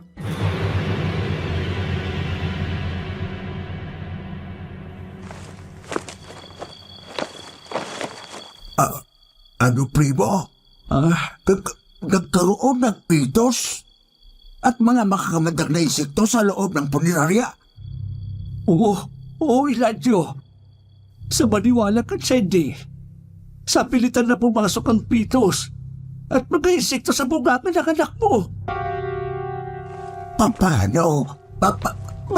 Bakit nangyari yun? Ang suspitsa ko, maaari kagawin yun ng mababarang. Mambabarang?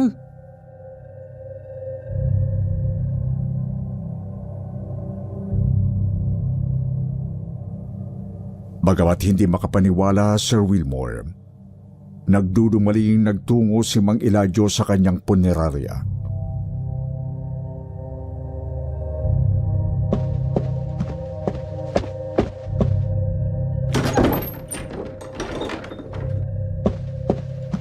Bade!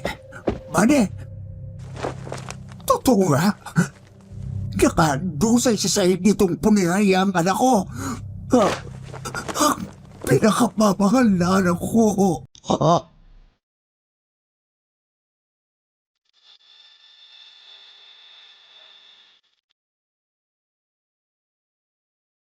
Sir Wilmore, yanig na yanig si Mang Eladio nang mapasukan niya sa punerarya na nakabulagta sa sahig ang anak niya. Dilat na dilat ang mga mata. Nakanganga at hindi na humihinga. Umaagos ang luha sa mga mata. Dahan-dahan, nanlulumong napaluhod si Mang Eladio sa tabi ng bangkay ng anak.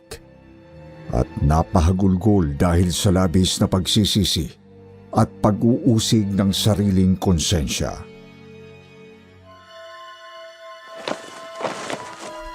Totoo ang karma. Pero ako ang nagkasala. Ang masama.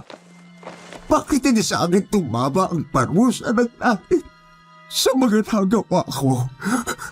Bakit sa anak ko? Sa nag-iisang anak ko? Mahal na mahal ko. Kaya pati ang masama niyang bisyo, kinonsinti ko. Kasalanan mo ang sinapit ng anak natin, Eladio. Oo, kasalanan ko. Inaamin ko. Masama akong tao. Marami na ako ginagrabyano. Kasama na ang ginawa ko sa nalagitang tumanggi sa malaking halagang inalo ko sa kanya. Kaya pinagsamantalahan ko siya. At nang manlaban ay nasa kanan na patay ko. Inang hindi ko sinasadya. Kaya pinaldaw ko sakit sa puso ang ikinamatay niya. Naging masama ka. Pero nakagawa rin ako ng pagkakamali. Pero kahit kanino, Dahil kahit sa gimna saan, sa buto ang kasamaan at mo, kahit kailan, wala na akong maisip handa na kong paraan patotohanan para sa magbago ka. ang kahindik-hindik Kaya na kahit nangyari alam noong kong masama, araw, lumapit dahil sa ako sa isang mambabarang. anak Naggumawa ng ng paraan bangkay. para matulungan ang kasalanan mo. At magbayad tayo din nag-agrabyado sa kawawang dalagita. Kaya kahit bangkay na pala, pinagsasamantalaan pa ng anak mo. Kaya nadamay siya sa lagkim ng ating ng kapangyarihang itim ng mapaparang. Nagsisi ako. Sisisi ako sa mga tagapang kami. Pagsisisi natin ni Elijah, ulit-ulit na.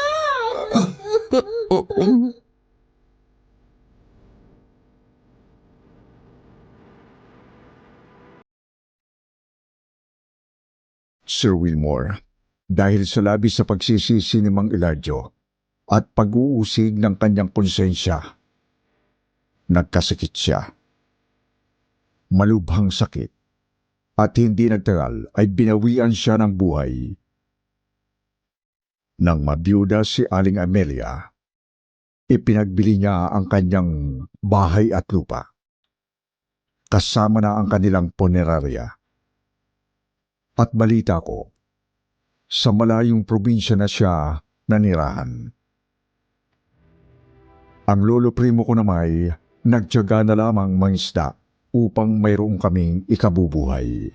Sa ngayon, mahigit 5 taon nang nakalibing ang lolo ko na namatay noong 80 anyos na siya.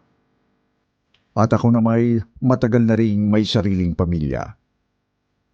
Maganda ang trabaho ng asawa ko sa isang pabrika, kaya napag-aaral namin ng maayos ang 3 naming mga anak. At wala kaming gaanong problema. Pero kahit may edad na rin po ako at matagal nang nangyari, nakatatak pa rin sa isip ko ang mga panindig balahibong mga pangyayaring ikwinento sa akin ng lolo ko nung nabubuhay pa siya, na naganap dahil sa kagagawa ng kanyang amo sa punerarya at ng anak nitong adik, na alam kong hindi ka panipaniwala ang aking kwento. Pero kahit kanino, kahit saan, at kahit kailan, handa kong patotohanan sa lahat ang kahindik-hindik na nangyari noong araw dahil sa anak ng bangkay.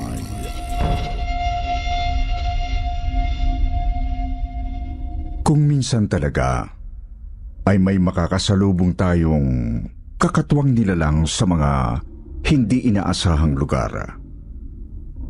Halimbawa na lang ay sa mga pangkaraniwang paaralan o kahit sa kalsada. Itong 2 mga letter sender nga natin ngayong araw ay may naranasang mga kababalaghan sa mga gasolinahan. Oo, tama kayo nang narinig. Kahit sa ibang mga gasolinahan ay may mga kakaibang nilalang din na namamalagi o napapadaan. At maaari rin silang makapagdulot ng matinding hilakbot sa ating mga mortal. Anong kilabot kaya ang naranasan ng ating mga letter sender sa 2 magkaibang gasolinahan? Posible kayang maranasan din natin ang parehong mga tagpong ito habang bumibiyahe? Sasagutin natin ang mga katanungang yan sa ating bagong episode ngayon dito sa Kwentong Takip Silim.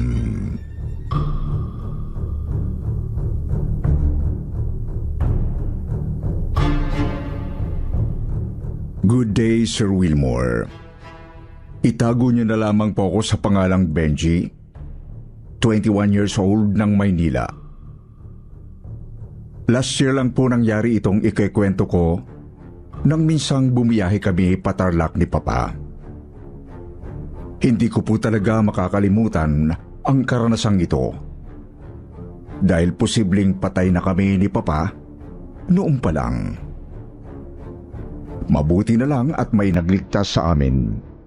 Isang nilalang na hindi ko malaman kung ano ba talaga.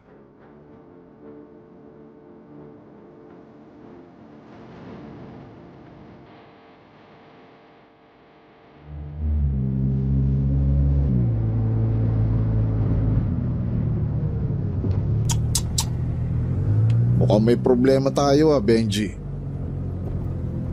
Anyari pa? Ba't parang umuuga ng konti itong kotse? Mukhang na-flat yata ang isang gulong sa likod. Nako, paano po yan? Malayo pa po tayo, di ba? Sobrang layo pa natin. Bulacan pa nga lang tayo eh. Kailangan muna nating huminto para palitan yung gulong. Buti may reserba tayo. Huminto? Pa, dun oh, may gasolinahan dun. Baka pwede po nating ipasok ng konti yung kotse dun para hindi sagabal sa kalsada. Oo, pwede na po dyan.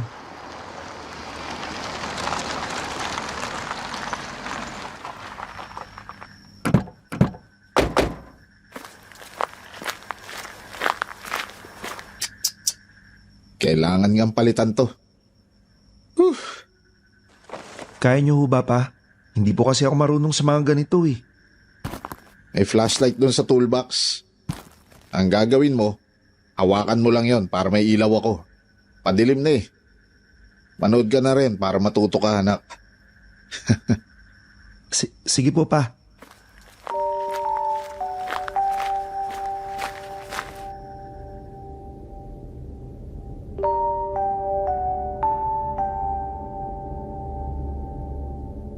Kinuha nga po namin ni Papa ang toolbox at ang reserbang gulong para makapagsimula na. Bandang 6:00 ng gabi noon at kumakagat na talaga ang dilim. Kaya malaking tulong ang flashlight kay Papa. Habang naghahanda, ay hindi ko naman maiwasang masdan ang dumidilim na paligid. Halos walang ibang tao sa kalsada. Kasi highway yon at paggabi na. May mga kabahayan sa tapat na bahagi ng highway. May katabi ring gusali ang gasolinahang pinaghintuan namin. Ang mismong gasolinahan naman ay abandonado na pala. Wala ng tao, tapos lumang-luma na ang mga posteng kinalalagyan dapat ng mga hus ng langis. At wala na rin yung parang mga calculator sa mga poste. Nagpalingalinga pa ako habang hawak ang flashlight. Ilang sandali pa ay napansin ko ang isang taong grasa sa kabilang dako ng gasolinahan. Nakaupo pa sandal sa lumang sementong pader.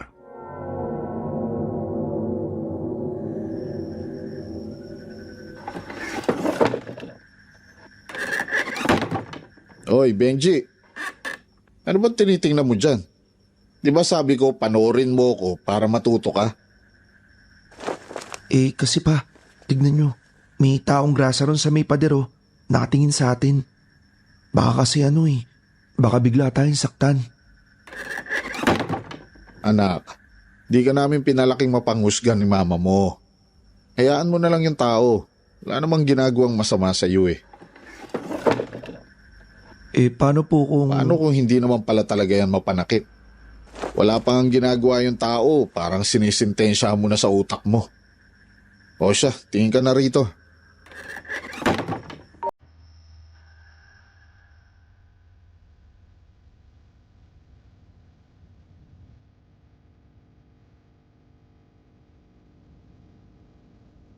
Ibinalik ko ang pansin sa ginagawa ni Papa Sir Wilmore. Hindi ko nga lang talaga maiwasang mayat mayay magsulyap doon sa taong grasa. Hindi man matalim yung titig niya, pero kakaiba kasi ang nararamdaman ko sa pagmamasid niya sa amin. Hanggang sa natapos na nga si Papa sa pagpapalit ng gulong. Nakatingin pa rin sa amin ang taong grasa. Hindi talaga siya kumikilos sa kinauupaan niya.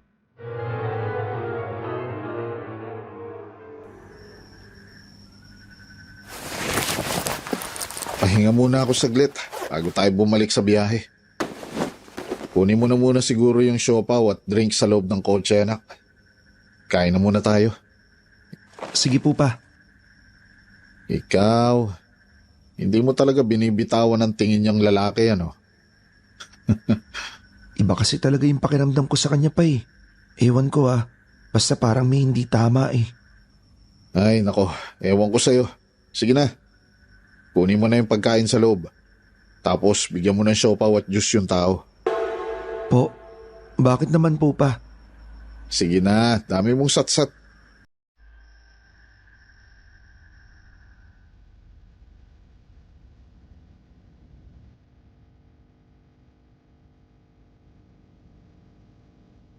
Sinunod ko po ang sinabi ni Papa. Kinuha ko yung mga pagkaing nabili namin sa isang convenience store. Binigay ko kay Papa yung supot. Tapos nilapitan ko yung pulubi, dala ang isang siopaw at isang plastic na bote ng orange juice. Tinitigan lang ako ng taong grasa habang naglalakad papalapit sa kanya, Sir Wilmore. Tanaw ko sa liwanag ng poste ng ilaw, yung balat niyang nangingitim sa dumi. May mga langaw pang ang pumapalibot sa kanya. Pero hindi mismong itsura niya ang nagbibigay kilabot sa akin, kundi ang titig niya na parang may kahulugan.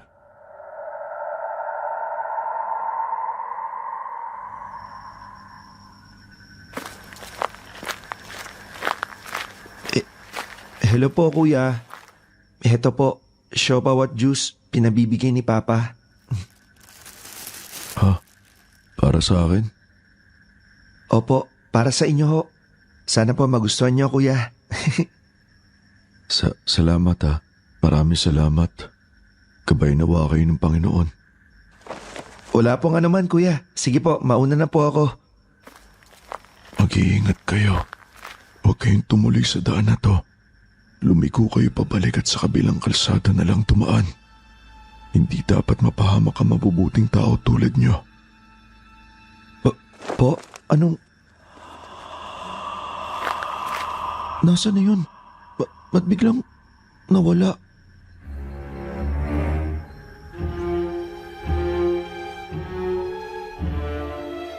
Nalayo ng husto ang balahibo ko noon, Sir Wilmore. Napaka-imposible kasing mawala na lang bigla yung taong grasa eh. Ilang segundo pa lang nang tumalikod ako matapos kong ibigay sa kanya yung pagkain. Tapos, nagsalita lang siya. Lumingon ako at wala na akong nakita. Wala rin siya sa paligid ng gasolinahan o kahit sa kalsada. Kaya naman, napakaripas ako ng takbo pabalik kay Papa.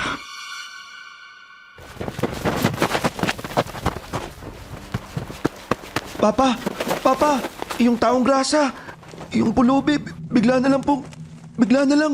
Minahong ka nga, Benji. Ano bang nangyari para kang hinahabol ng multo? Tsaka, asa na yung pulubi? Yun nga mismo pa, bigla siyang nawala. Anong biglang nawala bang sinasabi mo? Sandali ko lang naman inalis yung tingin ko sa inyo nang uminom ako ng juice eh. Paano mawawala yun? Ikaw, Benji baka naman tumakbo kasi tinakot mo o ano. Bapa naman kung tumakbo yun, hindi dapat napansin mo sana. Hindi ko alam kung bakit. Basta tumalikod ako pagkabigay ko ng pagkain Tapos sinabi niyang wag daw tayong tutuloy sa daang to. Pagkalingon ko ulit sa kanya, wala na. Bakit naman daw hindi tayo dapat tumuloy sa kalsada na to? Hindi ko rin alam pa Sabi lang niya, sa kabila na lang daw tayo dumaan. Hindi daw tayo dun mapapahamak. Benji, tapatin mo nga ako. Nag-a-addict ka ba? Papa naman nagsasabi po ako ng totoo. Oo siya, tara na sa loob. Alis na tayo. Lalo tayong gagabihin sa daan nito Tutuloy po tayo sa kalsada na to? Anak, masyado na tayong mapapalayo kung iikot pa tayo.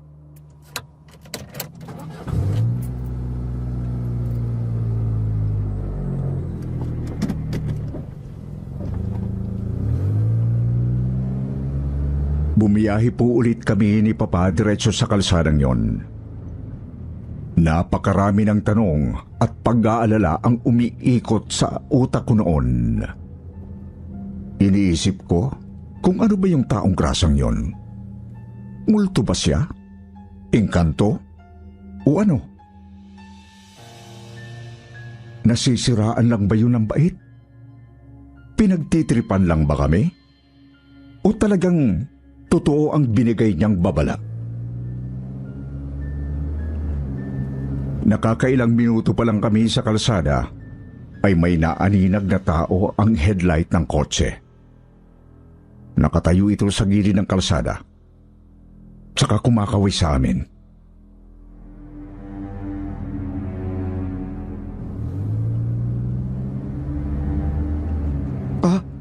Hindi ba yan yung... Yung pulubi kanina. Siguradong siya yan. Pareho ang kulay ng damit. Tapos hawak pa yung binigay mong supot na may juice at siopaw. Paano nakarating siya rito? Medyo malayo na yung gasolinahan kung lalakarin o kahit kung tatakbuhin na. Hindi ko alam, anak. Hindi ko alam.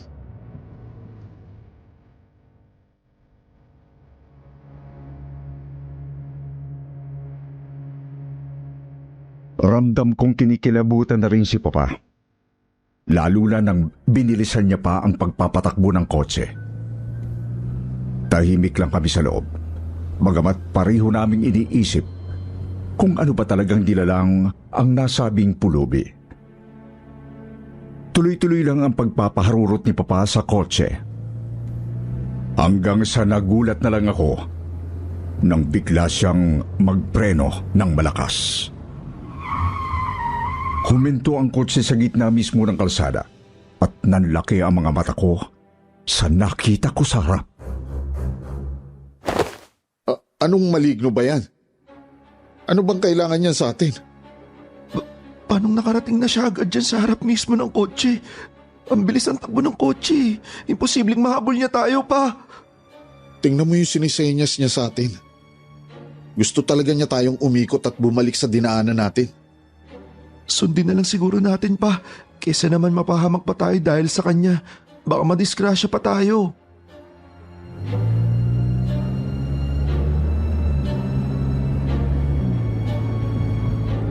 Sir Wilmore, pinaikot nga ni Papa ang kotse at pinaharurot ulit. Natanaw namin ang abandonadong gasolinahan. Tsaka kinilabutan na naman nang makita roon ang taong grasa. Nakangiting kumakaway sa amin at mayat-mayang sinusubo ang hawak na siopaw. Hindi pa man kami nakakalayo sa gasolinahan ay may nakasalubong kaming humaharurot na mga ambulansya at pulis mobil. Hindi ko alam kung saan sila pupunta. Basta lalo akong kinabahan nang makita sila. Tinahak nga po namin ang kabila at mas mahabang daan na Sir Wilmore. Inabot nga po kami ng hating gabi bago nakarating sa Tarlac. Sa kabuuan ng biyahe ay walang tigil kami ni Papa sa pag-iisip kung ano ba talaga ang nilalang na yon. Hanggang sa nagulat na lang kami nang may masagap kaming balita kinaumagahan. Doon sa mismong kalsada na una naming tinutumbok, nagkaroon ng karambola ng iilang mga sasakyan. May nadamay na mga kotse, van at bus. Nangilabot kami nang maisip na malamang damay kami sa aksidenteng yon kung hindi kami lumiko. Sir Wilmore, hindi pa rin namin alam ni Papa kung sino ba talaga ang taong grasang yon. Ang sigurado lang, gusto namin magpasalamat ng marami sa kanya kasi inilayo niya kami sa kapahamakan. At dahil doon, natutunan kong maging mabuti sa kahit sino, sa lahat ng pagkakataon.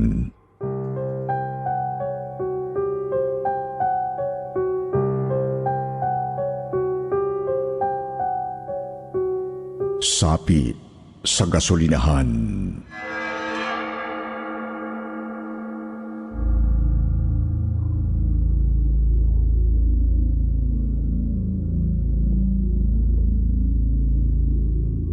Kumusta Sir Wilmore? Ako nga po pala si Aris ng San Mateo, Rizal. Maikli lang po itong ibabahagi ko. Pero talagang gumimbal ng husto ito sa amin ang utol ko.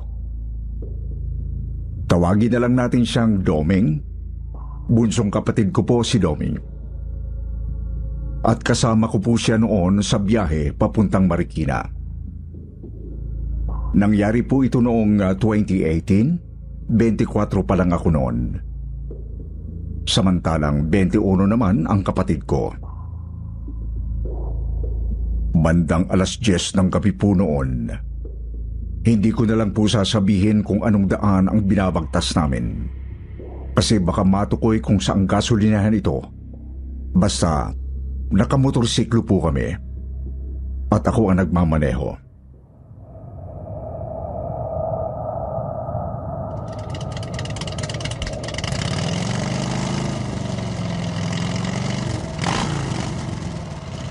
Tol, papagasolina muna ako ha. Paubos na yung gas natin eh. Para dire-diretso na rin ang biyahe natin mamaya pag-uwi. Sige lang kuya, mukhang wala rin tayong madadaan ng gasolinahan pagkatapos ng isang yan eh.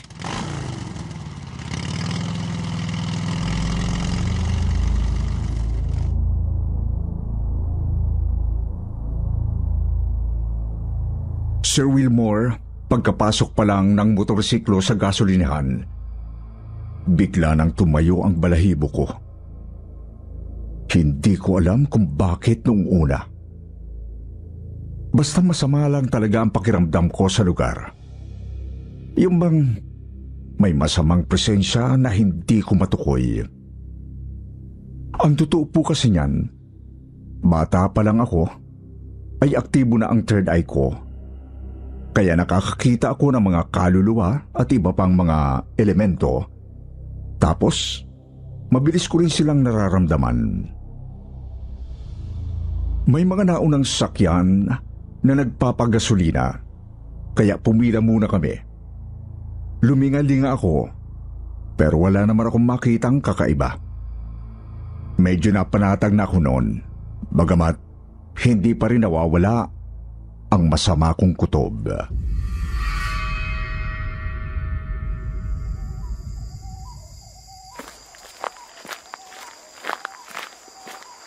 Kuya, ihi muna ako ah. Puputong na tong puson ko eh. Sige, basta bilisan mo lang. Hintayin lang kita doon sa kabila kapag natapos na to. Sige kuya.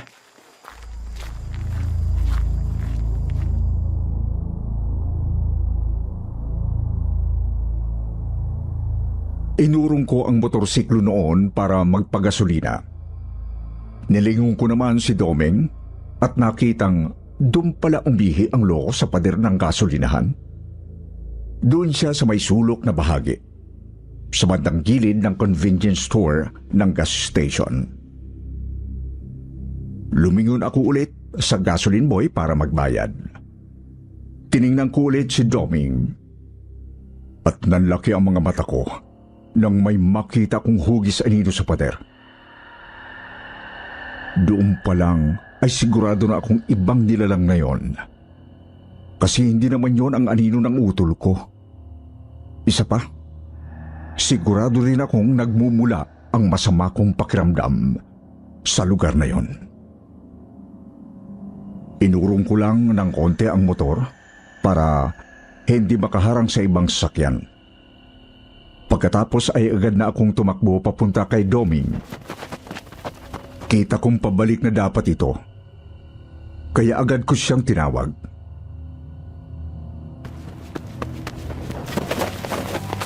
Tol! Doming! Bilisan mo! Takbo! Pumunta ka na rito! Dali na! Ano bang problema mo kuya? Parang kang inaabol. Doming! Hindi! Doming!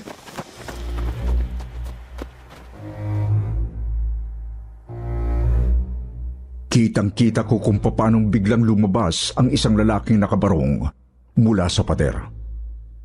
May takip na tela ang mukha nito, kaya hindi ko naaninag ang kanyang mukha. Ang naaaninag ko lang ay ang nanlilisik niyang mga mata nang sandaling tumingin sa akin. Sa isang kisap mata lang ay sumanib ito sa katawan ng kapatid ko. Agad na tumba padapa si Doming, kaya lalo kong binilisan ang pagtakbong palapit sa kanya. Maski ang isang kararating lang na gasoline boy ay patakbo ring lumapit sa utol ko.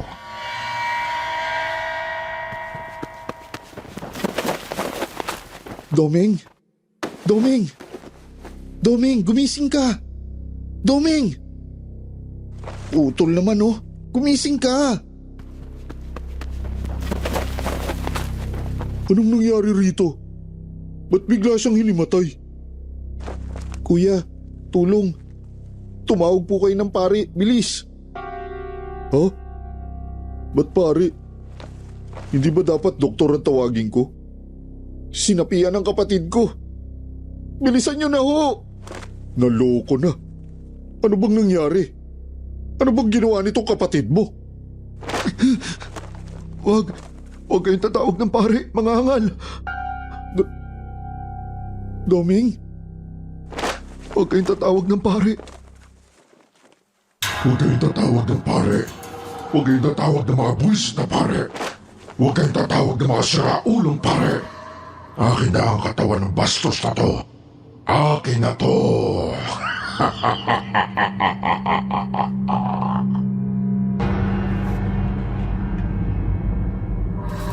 Nagsalita si Doming. Bagamat mas malalim ang boses nito sa karaniwan, doon din ay bigla siyang nagwala. Sinubukan namin siyang pigilan, pero napakalakas ng kanyang katawan. May mga lumapit pang ang iilang pang mga kalalakihan at inabot pa ng 6 katao bago namin siya naigapos. Pinasok namin siya sa isang nakaparadang jeep para malimitahan ang kanyang galaw. Tuloy-tuloy pa rin ang kanyang pagwawala kahit nakagapos na. Lalo pa akong nahintakutan nang biglang nagbago ang itsura ng kapatid ko. Nangitim ang kanyang balat. At nagnanaknak. Para talagang nasunog kong titingnan.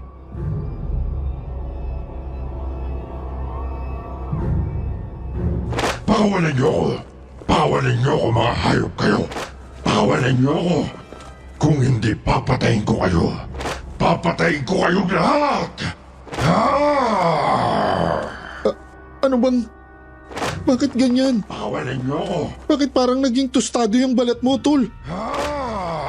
Doming! Labanan mo ang elementong yan na sumapi sa'yo! Lumabang ka, Doming! Ano ba kasing nangyari dito sa kapatid mo? Bakit ba sinapian to? Hindi naman basta nanggugulo yung kaluluwang yun eh. Kung ganun, meron ngang maligno rito sa lugar nyo, kuya? Oo, isang kaluluwang ligaw na napadpad dito. Mga ilang buwan na rin ang nakaraan. Ang ipinagtataka ko lang, hindi naman nanggugulo yun eh. Andyan lang yun, pero tahimik naman. Ano ba kasing nangyari bago sinapian tong kapatid mo? Diyos ko, mukhang nagalit yata yung espiritu kasi umihi si Doming dun sa pader kanina. Tinamaan ka nga naman ng lintik. Kaya naman pala, kahit ako, kung ako yun nilalang na yun, magagalit din ako syempre.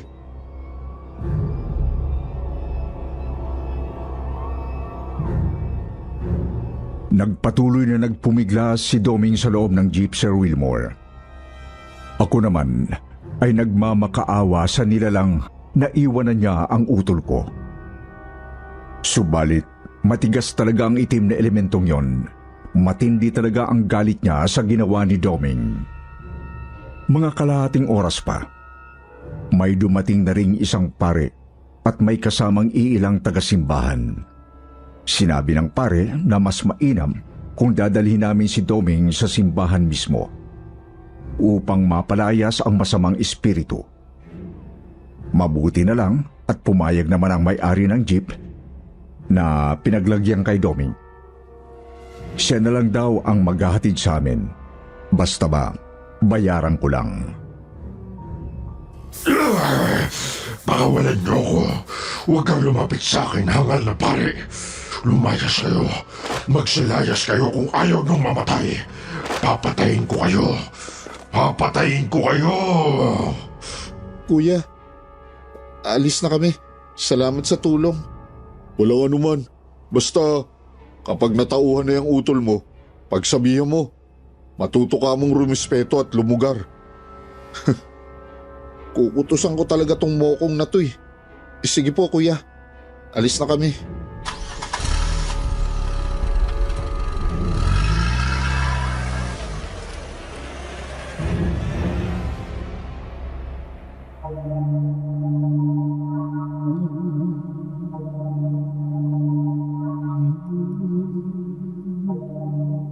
Mabilis nga naming dinala si Doming sa malapit na simbahan, Sir Wilmore. Kabadong-kabado na ako noon kasi iniisip kong baka bigla talagang matusta ang katawan ng kapatid ko. Mabuti na lang at matagumpay naman po ang ginawang eksorsismo ng pare at nawala na rin ang pagbabago sa balat ng utol ko.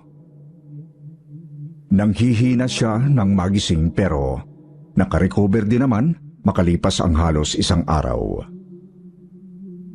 Bumalik ako sa gasolinahan para kunin ang motorsiklo ko. Nakiramdam ako at wala na nga sa paligid ang mabigat na presensya.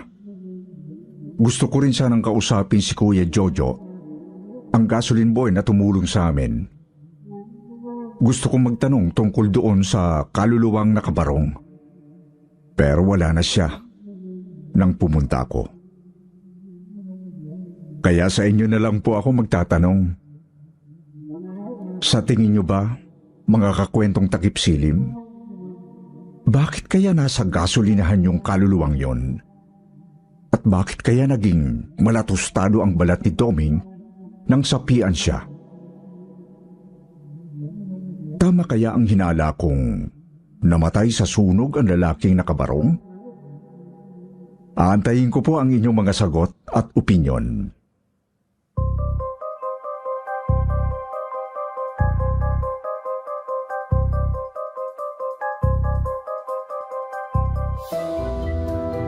Dadako na tayo sa paborito ninyong shoutout portion.